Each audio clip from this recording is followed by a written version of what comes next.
এই মুহূৰ্তত অৰুণোদয় আঁচনিৰ হিতাধিকাৰীসকলৰ বাবে ওলাইছে এটা অতিকৈ গুৰুত্বপূৰ্ণ খবৰ। যদি আপুনি অৰুণোদয় আঁচনিৰ হিতাধিকাৰী হয় তেনে ক্ষেত্ৰত আজিৰ এই ভিডিঅ' আপোনাৰ বাবে অত্যন্ত গুৰুত্বপূৰ্ণ, কিয়নো যিসকলে অৰুণোদয় আঁচনিৰ হিতাধিকাৰী আছে সেইসকলে কিন্তু এতিয়াও মে' মাহৰ টকা লাভ কৰা নাই একাউণ্টত। গতিকে আপুনি যদি এতিয়ালৈকে আপোনালোকৰ বেংক একাউণ্টৰ টকাটো লাভ কৰা নাই তেনে ক্ষেত্ৰত আপুনি ভিডিঅ'টো সম্পূৰ্ণকৈ চাওক, লগতে ভিডিঅ'টো ভাল পালে নিশ্চয় লাইক আৰু কৰি চেনেলটো ছাবস্ক্ৰাইব কৰিবলৈ পাহৰি নাযাব এনেকুৱা ইম্পৰ্টেণ্ট আপডেটসমূহ পাই থাকিবলৈ। তো প্ৰথমতে মই আপোনালোকক জনাই দি আছোঁ যে আপোনালোকে কিয় এতিয়ালৈকে আজি 11 মে' হোৱাৰ পিছতো অৰুণোদয় আঁচনিৰ টকা আপোনালোকৰ বেংক একাউণ্টত লাভ কৰা নাই। প্ৰথমতে আপোনালোকে সকলোৱে জানে যে চৰকাৰৰ তৰফৰ পৰা কি কৰিছিল, অৰুণোদয় আঁচনিৰ টকা একেলগে 4 মাহৰ টকা অৰ্থাৎ ফেব্ৰুৱাৰী, মাৰ্চ, এপ্ৰিল আৰু মে' মাহৰ টকা কিন্তু যিসকলে অৰুণোদয় আঁচনিৰ হিতাধিকাৰী আছে সেইসকলৰ বেংক একাউণ্টত একেলগে 9,000 টকা ট্ৰেন্সফাৰ কৰিছিল। অৰুণোদয় আঁচনিৰ 4 মাহৰ 1250 টকাকৈ 5,000 টকা, লগতে আৰু 4,000 টকা এক্সট্ৰা বিহু উপহাৰ হিচাপে একেলগে যোগ কৰি 9,000কৈ টকা অৰুণোদয় আঁচনিৰ হিতাধিকাৰীসকলৰ বেংক একাউণ্টত 10 মাৰ্চৰ দিনাখন কিন্তু অসম চৰকাৰৰ তৰফৰ পৰা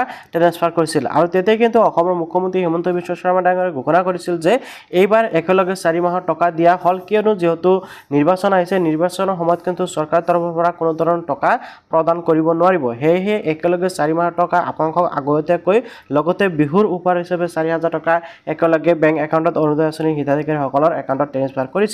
সেইফালৰ পৰা আপোনালোকে হিচাপ কৰি যদি চাই তেনে ক্ষেত্ৰত আপোনালোকে মে' মাহৰ টকা লাভ নকৰে, আপোনালোকে জুন মাহৰ পৰা আকৌ কিন্তু 3,000 বা 1250 টকাকৈ আকৌ টকা পোৱা আৰম্ভ কৰিব। এতিয়ালৈকে চৰকাৰে সিদ্ধান্ত গ্ৰহণ কৰা নাই যে আপোনালোকে 1250 টকা পাব নে 3,000 টকা প্ৰত্যেক মাহতে লাভ কৰিব। বহুত সংখ্যকে ভাবি আছে যে একেলগে হয়তো 3 মাহৰ টকা আকৌ 9,000 একেলগে দিব।